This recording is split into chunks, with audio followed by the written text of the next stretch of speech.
Welcome, everybody, to the Healing Place podcast. I am your host, Terry Wellbrock, and so excited to have with me today Dr. Erica Holmes, and I'm going to read her title so that I get it right, with Antioch University in Los Angeles, Director of Psychological Trauma Studies Specialization, which just sounds so cool to me. So, yeah.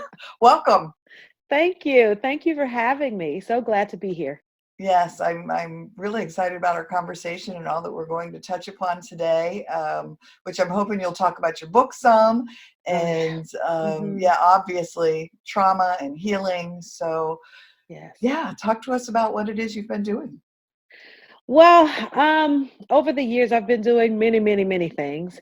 But currently, as you mentioned, I am the Director of Psychological Trauma Studies at Antioch University in the Master's in Clinical Psych program. So I spend a lot of my time training would-be, soon-to-be, desiring to be therapists, and teaching them and helping them, especially in my specialization, to understand the global impact of trauma on the person, and how to be most effective when helping individuals to overcome that, to process through it, to walk through it, to regain their life and control over their life. So a lot of my time is spent teaching and training, and I'm also a licensed psychologist, so I see a few clients as well. I continue to see them.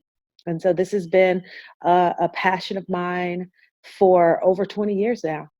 Yeah, beautiful. And I've worked in a mental health agency. My undergrad is in psychology, and so it's just such a fascination. I had always planned to go on to get my PhD, and then, children and life detoured me. So I tell people I'll probably be that 80-year-old that's working on her PhD someday. So amazing. That would be amazing. Yeah, it's on my to-do list.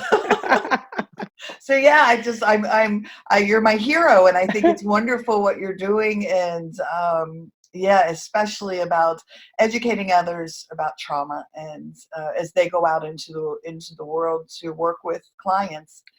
It's so necessary, because a lot of people don't know that in the kind of history of psychology, studying trauma in the general population is really in its infancy. So when I was in school 20 years ago, I didn't have a course on trauma or psychological trauma. There was no textbook. There was not even a discussion of it in my classrooms. And so this idea of introducing students to now what we have, a pretty robust body of knowledge about trauma, and also this recognition of the gravity of the impact of trauma, is so very new. And so students who are in school now are really kind of on the cutting edge of understanding this work and graduating with an academic knowledge, a foundation around treating people. Yeah. And I'm sure trauma-informed care is probably a part of that, as well as, I love that when Oprah talked to Dr. Bruce Perry on 60 Minutes last year and talked about ACEs and adverse childhood experiences, and it's just how that has exploded onto the mental health scene. Yes, very much so. And if you think about, that the ACEs study was done in the mid-90s, and here we are in 2019, and when Oprah talked to Bruce Perry last year, which was 2018, people are just now beginning to kind of talk about that research on a broad scale, introducing that research to the public and also to practice. So that really tells you, really gives you an idea of where we are in understanding trauma. It's like really a new field, a new exciting and necessary field. Yes, absolutely. I love ACEs science. I love hearing ACEs science and resilience and all of that stuff, bubbling to the surface. And and post-traumatic growth as well. Oh, yes. Becoming a term that is discussed, and out of positive psychology, that people are talking about amazing positive ways that they've kind of transformed their being as a result of experiencing trauma. Yes, beautiful. Absolutely. I love every aspect of it, and I could go on and on about ACEs. And did we connect through are you a member of ACEs Connection at So I all? am a member of ACEs Connection, but we actually connected through Luis at Echo Parenting. Oh, yes. Yes, Yeah, yeah, I yes, remember. That's right. Yeah. yes. ACEs Hmm. Connection, I'm there every day, just Hmm. absorbing information and trying to pass it on through the podcast. So, yeah, Yes. Yeah, wonderful. they're a great resource and repository of information. Most Yes, definitely. for sure. So yeah, your book. Let's talk about that. I'm going to take a left turn here for a second. Yeah, because I want to make sure we get it in and talk about it. So my book is entitled Dating with Purpose: A Single Woman's Guide to Escaping No Man's Land. So very jazzy, snazzy title. But really, the book provides an invitation for women to date differently and to think about relationships and themselves in relationships from a different perspective, really from an empowerment perspective, from a goal directed perspective, from a conscious and thoughtful perspective. One of the things that I argue in the introduction to the book is that with kind of like the women's liberation movement and the rise of feminism, women have really been in the United States urged to be very proactive and determined in various aspects of their lives, such as, seeking education and traveling solo and buying homes and being independent. But unfortunately, what I found in the United States is that women are often discouraged from having that same empowerment as it relates to relationships. That part of the empowerment oftentimes from women to women is this message of, oh, you don't need a man, be happy being single, just love yourself, which I think are all great messages to a certain degree. Because what happens when a person or woman who's heterosexual says, I really do want an intimate relationship. I really do want a connection.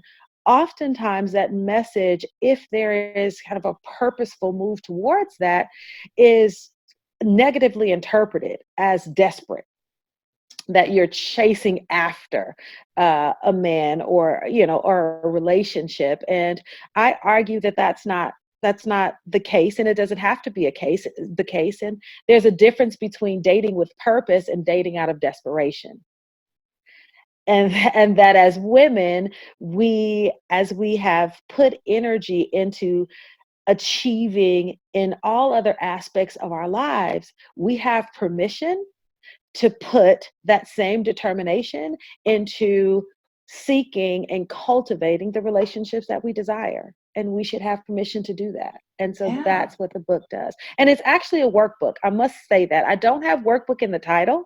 And so I found a lot of people who are pleasantly surprised that it's, I'm not talking at you, I'm talking to you and inviting you to reflect and inviting you to kind of go inward and gain insight into who you are, what are the things that you desire, what are those beautiful things about you, and what are those things that could need a little tweaking, right? That might not help you to create the relationships that you want, and use the information that you learn about yourself to set out on a plan or goal to go after the relationship you desire.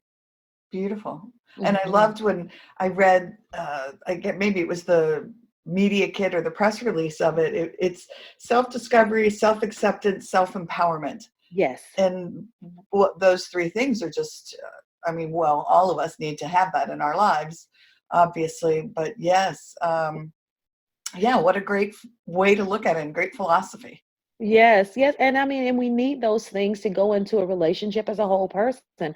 And I do address chapter 3 in the book is dating after trauma. So I I was just do, going to ask you, you yes. sucked it out of my head. Do you address trauma? I Yeah. sure do. There's an entire chapter devoted to the way that experience, and I focus a lot on kind of sexual trauma and sexual violation, Right. um, and how that can impact our behaviors in relationships, and can sometimes, depending on how that trauma is metabolized in the body, create kind of healthy beliefs about ourselves, beliefs about what we deserve, and beliefs about our own power in relationships, and can kind of lead to unhealthy dynamics in relationships. And so I do address that. And there's like a brief kind of self checklist to see, for women to kind of recognize if I've experienced trauma, and also what are some of the residual symptoms and how are those symptoms potentially carrying over into my relationships to impact the outcome of those relationships. So it's in the Yeah, book. that's powerful and so needed. I mean, you could probably write a whole book just on that chapter. Yeah. Now you sucked that out of my head. That's book 2. So I'm already on it. When I was writing that chapter 3, and I was like, no, I need to have 10 chapters on Yeah. this for women to really kind of delve into the impact of their past experiences and current experiences. So that is on the horizon. Right. Yeah. Mhm. And much needed. Again, I say that because I join a lot of Facebook groups, social media groups, um, of people that have experienced trauma or have a CPTSD or PTSD diagnosis as a result of trauma. And so much of what I read, and I have a CPTSD diagnosis, so I'm there, Mhm. one, to seek solace with others who get it, but Yes. two, as a researcher, Mhm. to try to understand what is it that people are seeking, what do they want, Mhm. and so much of it does revolve around relationships, and they're terrified to be in one and Yes. close, Yes. but they crave it so Yes. much. Yes. I mean, and in truth, we're, some psychological theories talk about us being programmed to attach. I mean, we are social beings Right. and we crave connection and intimacy. We're communal people. And so the one of the most difficult aspects to get over or to process through when there's trauma is when that trauma is interpersonal or person to person, because it breaks that fundamental kind of connection and desire to attach to others, which is laid on a foundation of trust. And so when that fundamental trust is broken, it's very difficult then to see individuals or people as trustworthy, protective, supportive. They begin to, they kind of morph into these individuals that are dangerous and can be hurtful. Yeah. And it's very difficult to restore that, especially if then you kind of get into a cycle where you're attracting perpetrators. So then Yes. you're re-victimized. Yeah. And that's, again, a fascinating subject, is the energy I think that vulnerable people emit and give off. And then that tendency to be drawn towards, I mean, there's just so much fascinating psychology Yes, around it. yes, Um, someone who grew up in an alcoholic home and is an enabler, and then they're drawn to people who need to be fixed, or who they think need to be fixed. I mean, it's just also fascinating. exactly. Yes, who need to be fixed, who need to be taken care of. So then you become the consummate caretaker for individuals who, are in some ways, that codependent relationship, who Yeah. need you to kind of facilitate or maintain their way of being. And, so it's a very reciprocal dynamic and relationship. Yeah. Yeah, that if not recognized, creates a lot of suffering from which people think there's no relief or that they cannot escape. Right. Right. Hmm. Yeah. Hmm. Do you talk about like narcissistic relationships at all in the book, or? Not in this current book. In the current book, I don't go into that. In the book that hopefully will be out next year. I do go into that narcissistic and codependent relationships. And also, I go beyond, as I said, in this book, I really kind of focus more on sexual trauma, but in the new book, I'm also talking about parental attachment trauma. Oh, And yeah, and, children of alcoholics, children of narcissistic parents, and also that, that kind of pairing in later adulthood. yeah. And Mhm. that's why I brought it up, because it's another thing that I see a lot Mm. on, people in these groups, is the being drawn to narcissists, or and then but having narcissistic parents, and then they tend to then almost continue that trauma Right. by Right. seeking it out. Not, I don't think consciously, Mhm. obviously. Mhm. Um, No, no, much of it is unconscious. And also, when we think about this idea of growing up in kind of chaotic, non-nurturing um, households, then in adulthood, one factor is that that dynamic, although painful, feels normal, yeah, right? So yeah, it feels normal. It's familiar. Like, this is familiar. It's painful, but it's a pain that I know. And, in some ways, on an unconscious level, it becomes a pain that I expect. I don't really believe or even know that things could be different right. on a Yes, my conscious sister level. and I have talked about that quite a bit, because we didn't feel comfortable. Like, we had to learn Yes. how to be. Our chaos was normal. Right. Yeah, Right. Right. right, And so it's kind of like an unlearning and learning at the same time, right. right? Unlearning the chaos and learning the comfort in quote unquote normalcy. Yeah, of Right. healthy boundaries. Like, Right. we were like, "What's a healthy boundary?" Yeah, Right. Right. awesome. Yes. All right. Hmm. So, any myths or facts that you would like to clarify, either around trauma, yeah, or relationships? Um, I think that one of the greatest myths, especially working with trauma and individuals who've experienced trauma and are in current relationships, is this age-old myth that time heals all wounds. When individuals experience trauma, it is an assault on the whole person. And so that's psychologically, physiologically, spiritually, emotionally. And, there are one of the most popular books on the market now is The Body Keeps the Score by Yeah, Basil Vanderkolk, right? yeah, So, and he's talking about how trauma lives in the body.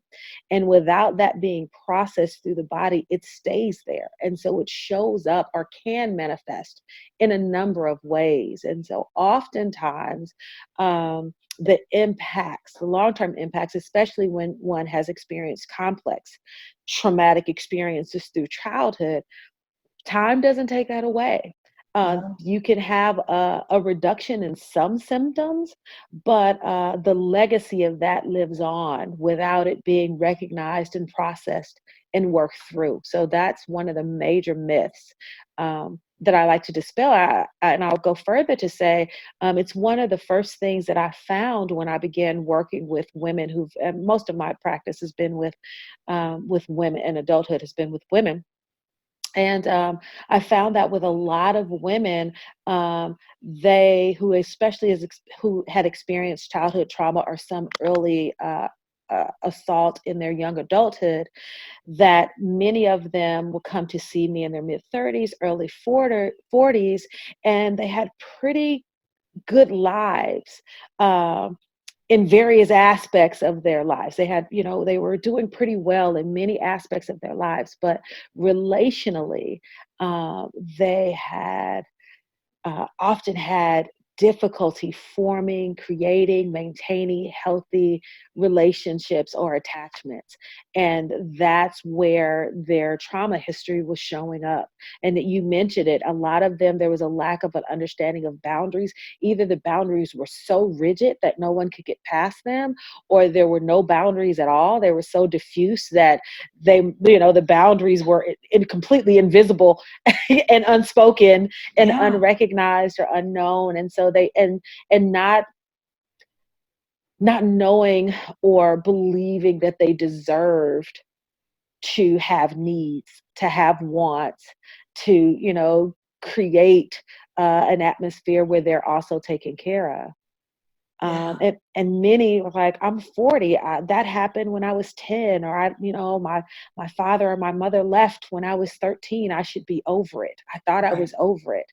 And it doesn't go away. It lingers. It manifests in these insidious ways. And so I think that's really important for people to know.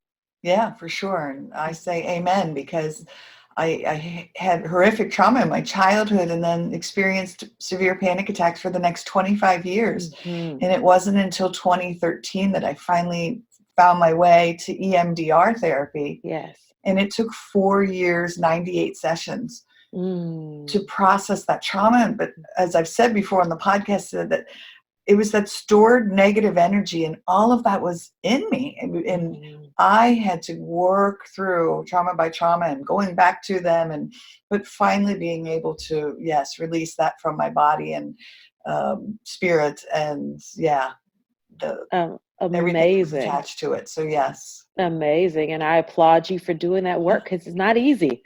No. It's not easy work. No, there were many a time that I, cried the whole next day. But I like to encourage people by saying, going back into the darkness was terrifying. Mm-hmm. However, every time I walked out of that office, every time I stepped away from that therapist's office, I just felt a little more like, touched on something today. We processed a little bit more, and there was just a little more relief each time, and made it worth going back. So. And I could not agree with you more. I see it over and over and over again.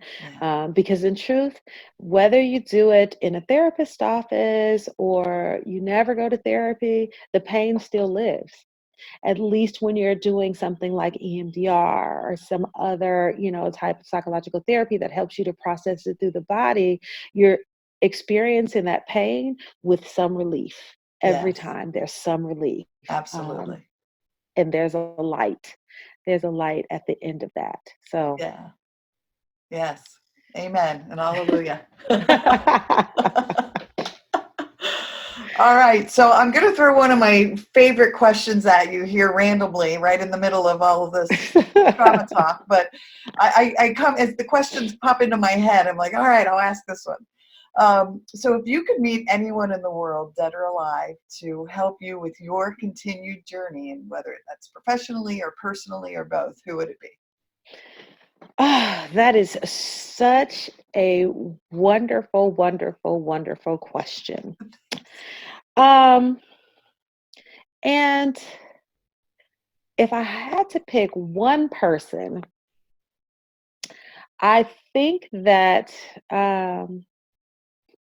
we kind of talked about her, but I really do think it would have to be Oprah Winfrey. I think that her, the fact that she disclosed a lot of her trauma in childhood and the horrific experiences that she had in childhood, and also her level of influence at this point, could bring light to this subject and women and how women are affected. And also some of the struggles that she has now could help normalize it for women who are successful in their careers and icons and role models, but still struggle with some of the things that happened in their childhood, could help normalize it and open the door for other women, the everyday woman who's walking around carrying that pain, could help normalize it. I would love to meet Oprah Winfrey, and I would love for her and I don't know if she has because I've never heard her talk about this, but I would love for her to try something like EMDR or some other therapy to work through and talk about her experiences in therapy. Oh, that would be wonderful. And yes. I really think it would be Yeah. amazing for women across the world to see that number one, although you might have experiences of trauma that impact you on various levels, that you can kind of work through it and process through it and regain your whole life back. Yes. And I think that she would be a wonderful role model to, kind of exhibit that and inspire women to kind of let go of the shame and any responsibility that they might be carrying, and saying, you know what, it's time for me to work through this, to work on Yes. this. Hmm. Yeah. And Hmm. I think of her, and when I see her in my head, I just see her radiating just so much hope out Hmm. into the world and the work that she's doing. And she wants this message to be of positivity. And so to me, that she's just a beacon of hope, because she has experienced trauma. Right. Whether she's processed it all or Hmm. not, Hmm. we don't know. But Right. she still is living this life Right. of tranquility and joy, and um, and that truly, I think, is where the hope lies. That's what I try to do as well, is just Yes. say, hey, yes, I'm still on this healing journey, and I want people to understand that it's not a destination. I'll Right. probably Yes. always be on this healing Yes. journey. I may Yes. still be triggered by Mhm. things, Mhm. down the road, Mhm. but that doesn't mean that you cannot live this life that's filled with peace and happiness. Yes, there's something beautiful in every moment. And Yes, so, and being mindful of that and yes, embracing that, and learning, even thinking about, Oprah having her best friend, she and Gail, so she has, connections and intimate relationships. And for just her reach, her world's reach, I think for her to continue to spread this message up, there's a lot of life to live along the way. yeah, Mhm. yes, for sure. Well, yeah, she's on the top of my list as well. Yeah. Wonderful. Awesome. So your dream job, are you doing it now, or would there be more to it if you could? I think at this point I am actually, this is my dream job. Interestingly enough, it was not a job that I envisioned as I was kind of growing up and becoming an adult. It has kind of, had a life of its own, and I have walked through doors that were open, and I found my passion, and this is it. I mean, working with the clients that I work with, training individuals to be able to help a multitude of people, being able to write books and being invited on your podcast to kind of spread this message. This is it. If I could, I always say, if there's one person who hears this message and it helps them in some way to take the next step on their journey, there's nothing more that I could ask for. Yeah. Nothing else that I would desire. Just one person to take that next step to their healing. Yeah. That, it to me, is the ultimate kind of result or goal of my work. And there's nothing else I would rather do. That's beautiful. Someone told me once that just looking at it, what you just said was so beautiful, and it shifted my whole perspective on things. Is by impacting the one, you're impacting all, Yes, because yes, there's just such a ripple effect that can then occur. And so really the focus should be on the one, yes, because each individual that we can help hold their hand or help along their healing journey in some way, it is impacting all. And that to me is just, it's such a beautiful way to look at it. Yeah. Yes, yes, yes. And sometimes when you think about all and even like the magnitude of children or adults who experience trauma, you can be overwhelmed. What can I as one person do? Right. It could be so overwhelming. But when you think all you need to do is touch one, and there's Yeah. a ripple effect, and because Yeah. people are connected, and so that even if they don't say a word, if there's a change in their behavior, the way that they see the world, or the way that they move, or they begin to set boundaries, it's going to impact everyone else that they come in contact with. Yeah. And that's Yeah. that ripple. That's what's so cool about it. Yes, Yeah. I love it. yes. Awesome. So is there a way for people to get a hold of you? Do you have a website for the book? I have a website, and my book is on my website. So my Awesome. website is it's Doc Erica. That's ITSDOCERICA.com. From there, you can find my social media links. You can find a link to my book. You can find speaking engagements and contact information for me if people want to contact me directly. Awesome. So yeah, so you do speaking too. That's really awesome. Yes. Oh, yes. And I'll actually be we'll have quite a few events, but I'm based in Los Angeles, and I'm actually speaking at the Echo Parenting Conference, which is a conference this year focused on survivors in March Oh in yeah. Los Angeles. So I'll be one of the speakers there talking about intimacy and connection after trauma. So my Oh, very whole wonderful. presentation will be about the impact of trauma, how that impacts relationships, the things that we've been talking about today. Yeah. I think Louise had talked to me and mentioned that conference coming up Yes. during our interview. So I just think congratulations on being a part of it.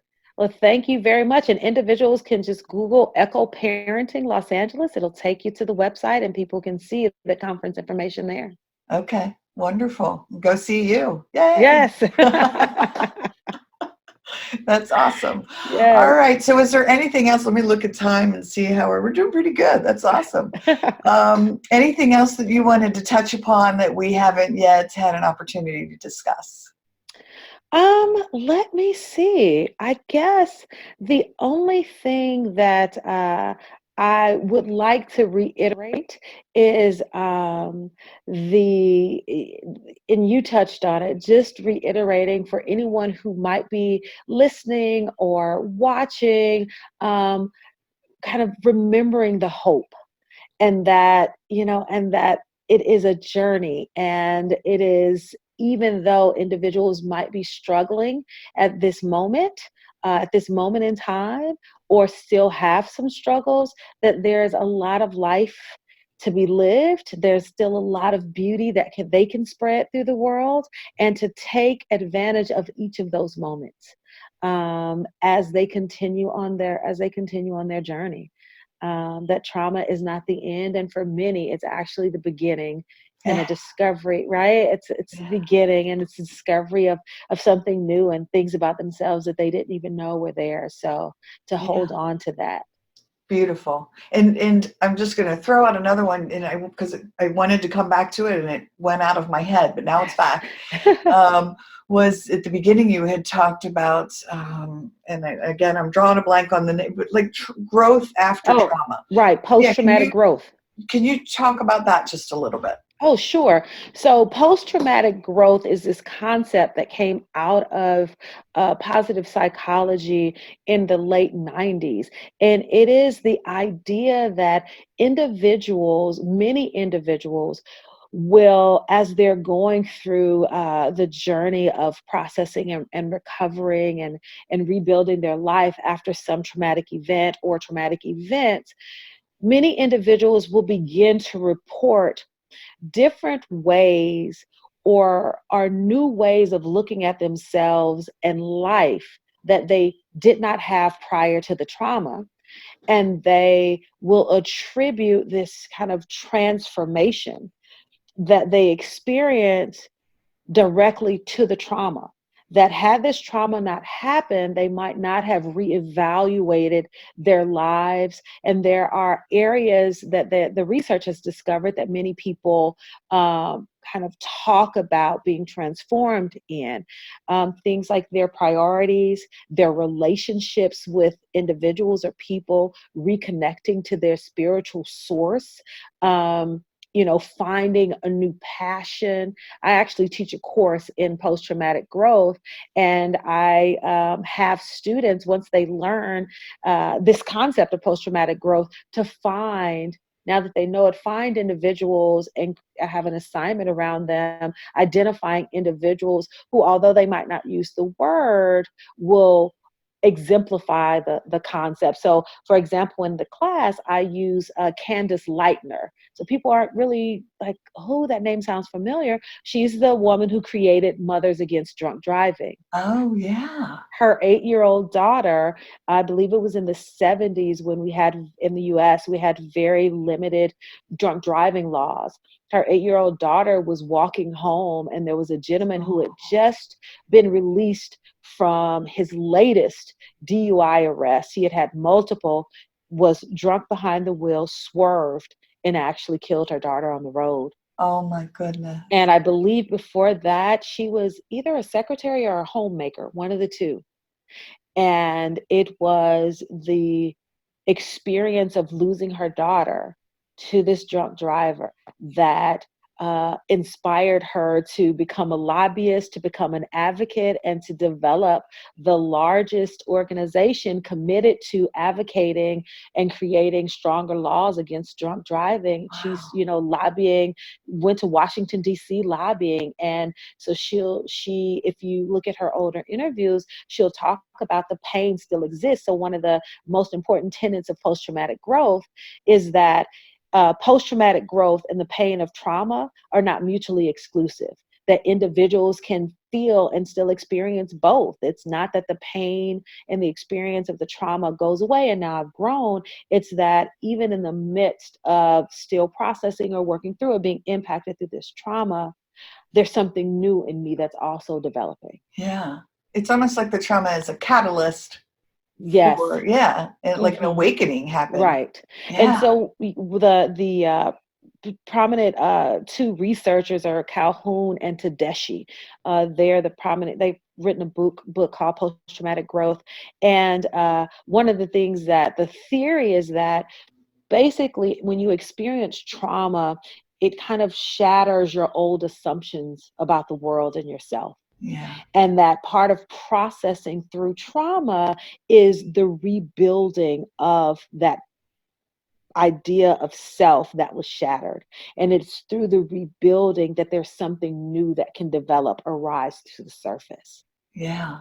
Yeah. I talk about quite a bit of, in looking back on my traumas, that as I process through them, that I found the gifts within the chaos. And I did. It was like this collection of gifts that I found. I'm finishing up a book manuscript. So again, I give you kudos for writing a book and now a second one, because it's a journey, let me tell you. Yes, it is. And I've been doing it for years. And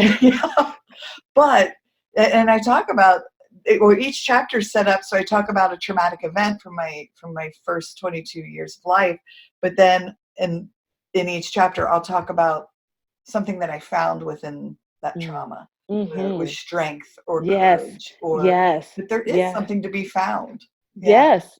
And again, it's, those ideas, those kind of ideas of the self and perceptions of the self that you might not have consciously recognized or believed or internalized and saw. And then when you think about what you experienced and your ability to live now, to have life, to enjoy life, you find, wow, I'm stronger than I thought. Or, there's more in me than I actually recognize, to have lived through this, to have survived this, to, be able to move forward. Look at me. Yeah. Right? Look at me. Yeah. Which is so appropriate. Oh, well, beautiful. And thank you for addressing that. Yes. Yeah. Thank you for bringing that up. Yeah. Thank you for bringing that up. Yeah. I think it's something really important, because so many people do see a traumatic experience as an endpoint. Yeah. not a new kind of beginning or a starting point for there to be a kind of an awakening or an awareness that wasn't there before. Yes. I love that you had said that it can be a beginning. Yeah. Mhm. Mhm. Awesome. Yes. All right. Well, I could talk to you for hours on Yes. end because your brilliant insights, and I love it. This has been so much fun. Awesome. Well, again, I've loved having you on here with me and so appreciate you again sharing your insights and your wisdom. Yeah, it's been an honor. Thank you so much for having me on. This has been really, really great. Oh, good. Well, again, thank you. I'm going to do a quick little closeout here. Okay. And everyone, thank you for joining us on the podcast today. And until next time, remember, be gentle with yourself. Mm. Thanks. Bye-bye.